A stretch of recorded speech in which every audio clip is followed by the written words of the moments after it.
Mini rampa, tai ir mini review. Šiandien lekiam į Karoliniškes, o ten stovi medinė mini rampa, kuri vis dar tvarkinga ir nesugriuvus. Didžiausias rampos pliusas kartu yra ir jos minusas, ji labai nedidelė. Vienu metu su daug žmonių čia netilpsi, tačiau jį puikiai tinka mokytis naujus triukus ar šiaip važinėti, jeigu didelės rampos tau dar per sudėtingos. Čia patiks visiems, tik galbūt su BMX-u nelabai bus ką veikti, nors pirmam kartui ir čia turėtų būti smagu.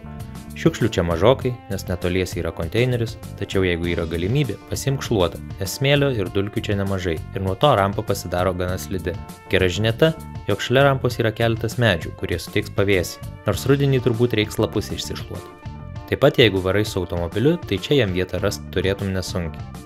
Lokacija ir kitos naudingos nuorodos aprašyme, gal šitam kartui tiek.